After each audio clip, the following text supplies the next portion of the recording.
and welcome back to the Midlands Outdoors channel, back with another video today. Here we are on the Dudley #1 canal stretching all the way down. Lots of history down here and much more to discover. So as we head further down I will show you bits and pieces. But here we are where the round oak steelworks used to be situated. We've got one of the old steel bridges going right away above.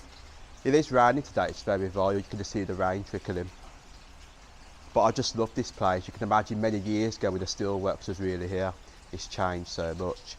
So let's go and journey down the Dudley #1 canal and let's go and see what it's got to offer.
So here we are, this is where the steelworks used to be situated all the way down, and then we got the waterfront further down.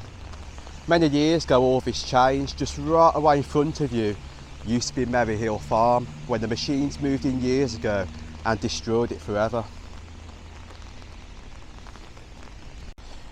It is amazing to see how much this place has really changed. You can just see right over there used to be this in the photo.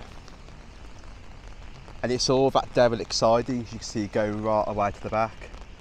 But you wouldn't believe Merry Hill was Merry Hill Farm. You can imagine many years ago the sigh of relief of these steel workers leaving the factory and going all the way down to that open land. It is a shame it's gone, because you can imagine the wildlife that was inhabiting there and all the extent of the land with the Saltwells Nature Reserve itself. It must have been wonderful back then to see it. But it's a shame we're losing quite a lot of black country history bit by bit.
Merry Hill was much more different back then. The canal really changed.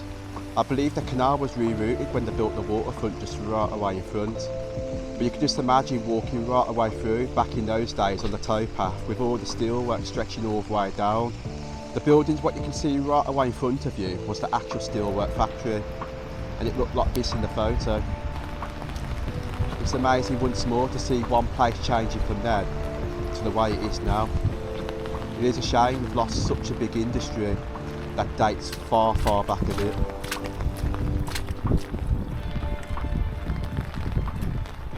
So you wouldn't believe the steelworks really stood here. I mean, right away in front, we've got the bridge crossing from one side to the other.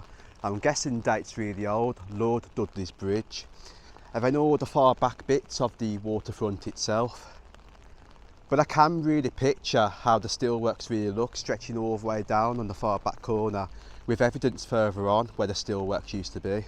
Well, I just really find it fascinating how much land changes really quick. But it's nice to still see them using land from a derelict past to the way it is now. So much history lurking down here. I bet many people can remember how Round Oak Steelworks really looked. But wow, the view going all the way down to the bottom with new level furnace bridge right away to the back. And then viewing this way, we've got the marina right away there. And then we've got the further back bridges going all the way down. At the beginning of the 1980s, the recently elected Conservative government of Margaret Thatcher created a number of enterprise zones to attract businesses to areas of high unemployment that had resulted from the downsizing or closure of major industrial concerns. On the 29th of October 1980, Chancellor Geoffrey Howe announced that the Dudley's Council's application for an enterprise zone near to Brierley Hill had been successful. It was anticipated that the enterprise zone would help replace some of the lost jobs in manufacturing. Incentives for business included a relaxation of planning rules, enhanced capital allowances on industrial and commercial buildings, exemption from development land tax, and a 10-year exemption from business rates. In December 1982, the neighbouring Round Oak Steelworks closed with a loss of around 1,300 jobs later. It says the enterprise zone extended to include the Round Oak site. Jobs were created in the small and medium-sized units built by developers on the trading estates, but no large-scale manufacturing businesses had been extracted to the enterprise zone. Albury-based Richardson Developments, who had brought both Merry Hill Farm and Round Oak sites, decided to focus on retail and leisure rather than manufacturing for Merry Hill Farm. But all the land stretching down from where we come from, the waterfront, Merry Hill Shopping Centre, all included in the enterprise zone itself. It is a shame to see we've lost quite a bit of area, the Merry Hill Farm, what it used to look like. A lot of people loved Merry Hill Farm and they took it for granted. But it's a shame we've lost that, because you can imagine the wildlife what was there, the things what was inhabiting in that area at the same time.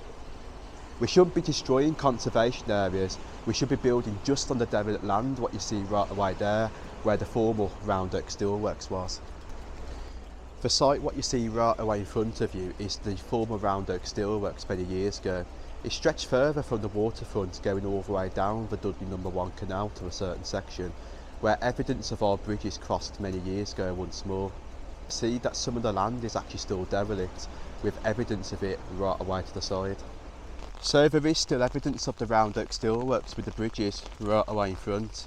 I mean, this one's really old, Norwich British Steel Bridge. You can just see how rusty it is from parts of the side. Just imagine how far that really dates back, allowing access from one side of the factory to the other.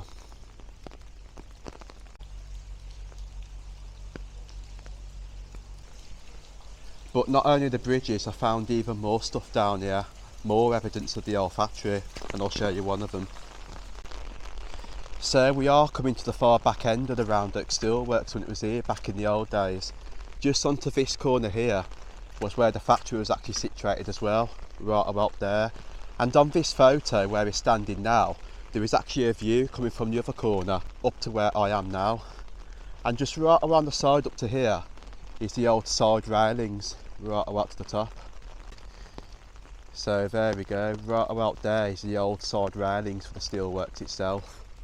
Those have been there when the back factory unit was here, just right away to the top. It's really cool to still see more evidence of it.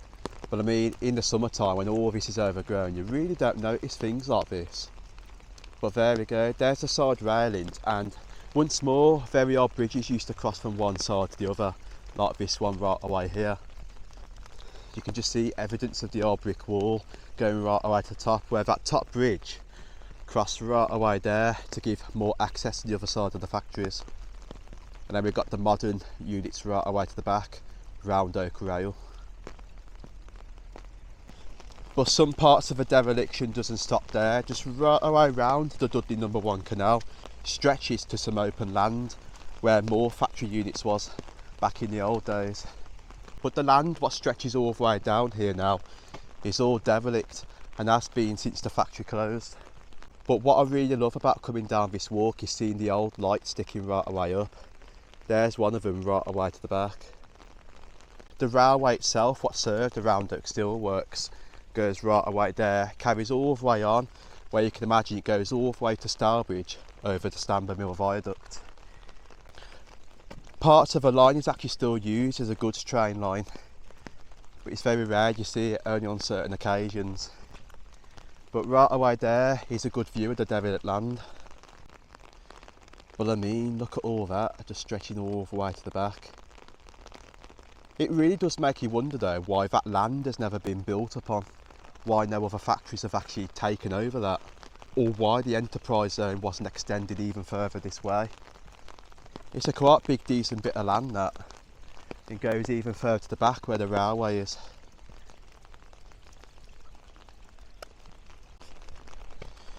So the last evidence of the Round Oak Steelworks is this right away in front. You can just see a triangle thing sticking right away up. It's really cool to see that from the old industry. Then if I carefully zoom in one more time, you get a really good view of the old back lights right away to the back. So that is pretty much the Round Oak Steelworks site stretching all the way down. It was founded in 1857 by Lord Ward, who later became in 1860 the first Earl of Dudley as an outlet for pig iron made in the nearby blast furnaces. It says here it was nationalised in 1967 through the private firm Tube Investments, and in December 1982 the steelworks finally closed and became the land what you see right away in front, and the modern sidings right away down the bottom, the enterprise zone and Merry Hill. I just really love the canals. There's something special about them, whether it's down to the history or even a short walk to see the wildlife itself. For many generations the canals have provided an excellent way to get across the Black Country, whether it's from down to a narrow boat or even by foot for a shorter journey.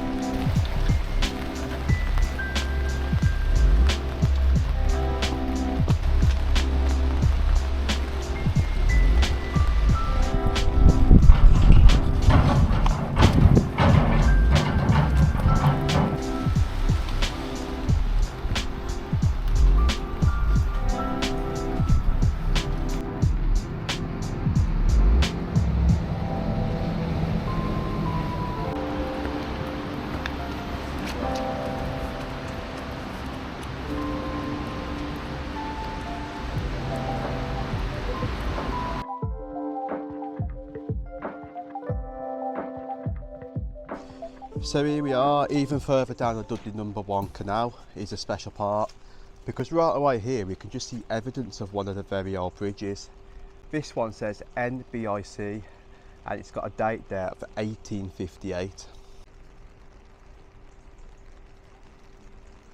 But viewing all the way to the side, you can see the very old brick wall sticking all the way down, the very old steel which has been painted over several times right away above. I must say, back then it's amazing how they built bridges and several things with the architecture. All the things what are built back in the old days is very, very long lasting, because you can just see it's still in perfect condition back from that date. But wow, what a journey. I've really enjoyed it, coming all the way down from the waterfront all the way up nearly to Blowers Green. The weather is really horrible today. You can just see the rain still trickling all the way down.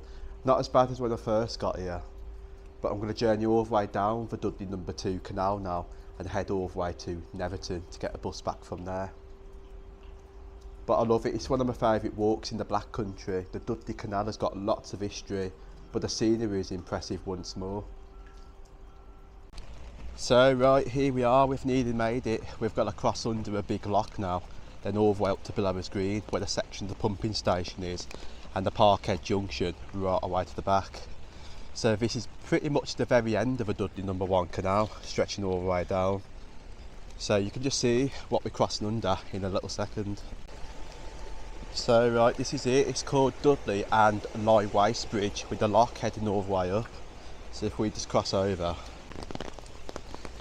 But I mean, I don't know how old this is specifically, but the pumping station that's right away at the top has a bit of history behind it. So it was actually built in about the 1890s to take water back up the Birmingham level and the Dudley Tunnel from the number 1 and number 2 canals, now used by the Dudley Canal Trust. But I must say though, it's pretty cool to see that pumping station dates to the 1890s right away there, used to maintain the water levels between both sections. But there is quite a few of these pumping stations across the Birmingham canals. You've got the one down the main line, the Gutton Valley pumping station. It is sort of similar, but this one is much more smaller. But you can tell right away here, the old architecture, the windows and the brick right away to the top. Not just that, there's more history right away down the bottom. Got a very old cottage on the left, and that one's actually still derelict. It's been in dereliction for many years. I don't know what's going on with that one. And then further down we've got the other side of the Blowers Green lock right away there. And if I stand from this corner, you really do get a nice view of the Parkhead Junction right away down the bottom. Shame it's all covered with scaffolding because they are doing repairs. And also a view of the bakery, what's sat on fire right away to the back. So this is it, we're on the Dudley number 2 canal now, a Blowers Green Bridge right away in front, exiting the Dudley number 1 canal. I've actually been up that way before, up Parkhead Junction, and I always wanted to do the Dudley tunnel trip, so I've still got to get that one done in the next couple of years or so. Dudley Tunnel, Parkhead portal, it says right away to the back, and that goes all the way to the limestone mines, one of my favourite parts of the Black Country. But you can just see one more view of the Blowers Green pumping station right away there. What a view.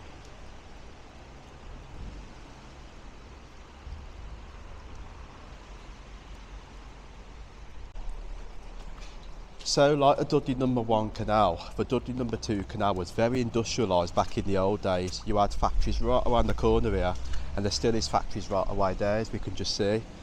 All this land right away to the back was called Graysbrook Ironworks, where they made parts for the bouncing bomb. So I believe the bridge right away in front, which dates really old, it's actually been demolished, but parts of it are actually still there. You can just sort of see the very old bridge right away there, used to cross from one side to the other. But if we journey around this corner, we can sort of see here it says in 1943 the massive casings were made for the bouncing bomb of the Dam Busters fame in Graysbrook Ironworks, which stood right away behind you. Think right away over there. The success of this engineering marvel was one of the greatest triumphs of World War II. So it's crazy to think a lot of the old Black Country factories had stuff to do with World War II, making munitions and many other bits and pieces. A lot of those factories have disappeared. But I mean, the Dudley number 2 canal used to be so different. There used to be parts down the bottom, open cast collieries. All the land you see right away now, the trees, some of them never used to be there. It used to be all open, as seen in this photo. It looked really beautiful back then. And even further down, there was much more industry as we head towards Netherton. You even had the salt wells, the Dalton's clay pits, bringing up clay used for lavatory basins back in the old days. And used to be loading water right away down the bottom. All those things have disappeared, but evidence of it is actually still there, like you see the Dalton's clay pits, and also parts down the Dudley number 2 canal.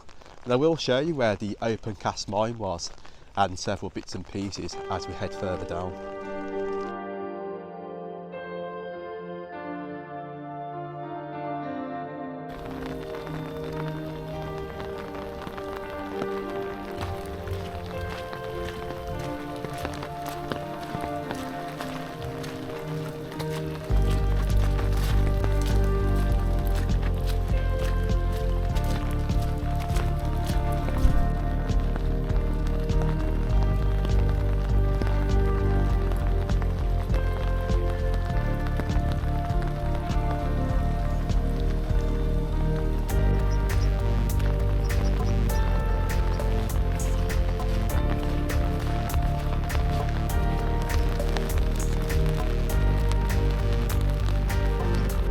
Wow, I'll just tell you what, I really do love the view right away in front. It's spectacular. It's one of my favourite parts of a Dudley number 2 canal walk. All the way into the distance you can just see the fields, and like I said, back from then the canal used to look the same. Many of the trees wasn't there. You saw the trees down the bottom what have grown up really fast from those days. But right away in front you can see the hill stretching right away up to St Andrew's Church, right away to the back. Then further down this way we've got Blackbrook Bridge and some derelict cottages just on to the right. But this bridge, what you see right away in front, dates to the 1800s. Blackbrook Bridge, you can just see the very old brick walls stretching all the way across. Once more, the underneath it. And then from this corner we can sort of see the very old cottages. Wow, those in a very, very bad state. All the roof is collapsed. I think it has suffered from a fire. But what I really love about these, like since the 1980s and before that, look at the old chimney sticking right away up. Some cool architecture there. But it does make me wonder who lived in these and how come there's some cottages right away up from the road next to the Dudley number 2 canal out the way. There we go, don't know how many more years these cottages will be standing, but they're very bad.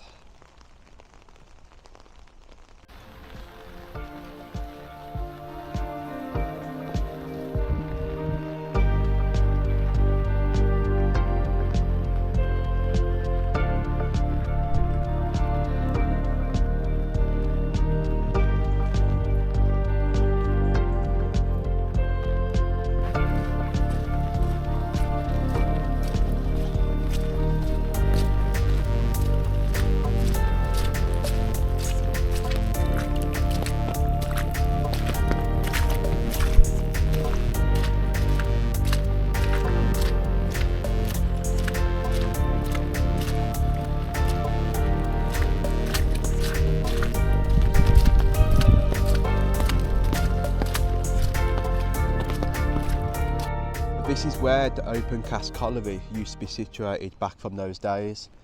Padding all the way around used to look so much different. Right beneath that bridge over there was a big massive dip in the ground where the housing estate is. All the trees wasn't here and you could just see right away down into the mine itself. But not only that, right away down there is the big massive bridge called High Bridge Road. And just by the side of it goes all the way down to a path that goes to the Saltwells Nature Reserve. Just onto that corner used to be a basin where you used to load all the stuff from the Dalton's clay pits onto boats right away to the bottom. As seen in this photo of a very old bridge going right away over where the boats used to go into the basin itself. It has really changed around this area, but it's really cool seeing the bridges right away there cast at the Horsey Ironworks in the 1800s. It is a special view this, looking all the way down. But it does journey on and goes all the way to the bungalow in Netherton, where you can cut off to the Dudley number 2 extension line going all the way down, which is one bit that I'm going to be covering in the next couple of months or so with full history. But I'm heading up there to St Andrew's Church, going to head over up to there, get down to Netherton and then get down to the bus, which is a bit more quicker than going that way. It is really, really muddy. You can just see all the pools of water if I zoom in to show you. It's definitely not walkable because of all the rain what we've had right away down there. So I've only been to St Andrew's Church once, right away to the top, and I've heard many people say about the Black Country history of the cholera outbreak. Some of the graves right away up there. Some of them do date really old, but I don't know about that specifically. But you can just see how steep the hill is going right away to the top. There is a path going on the left and there is a path going on the right. So leaving the Dudley number 2 canal, it's a nice little walk, and I can imagine when you get right away to the top you get some stunning views, and a nice sunny day you can see right away into the distance. I think we're going to go this way for a change. But yeah, I want to say a massive thank you to you all for watching the video all the way through. But it's been a journey, I've really enjoyed it, and the weather as well is absolutely abysmal. The rain what's coming all the way down, set to get even worse, so I thought I'll come out today. Even though it's raining, I'm going to do a nice video for you guys for 2024, So I do appreciate all of you watching all the way through, and also learning your bits of history about the Black Country on some of the local canals. But that is a spectacular one right away there. Shame the gorse is blocking the view, but I can just see the bridge stretching all the way across, with the enterprise zone, the waterfront right away to the back, to where the steelworks even used to be. And I am guessing back from the old days in the 80s when the steelworks was there before it got demolished, if you stood where we're standing now, you would have been able to see the steelworks right away to the back from this view, and all the bits of areas were just much more different. So see you soon, and thank you for watching Exploring the Black Country. See you on another one.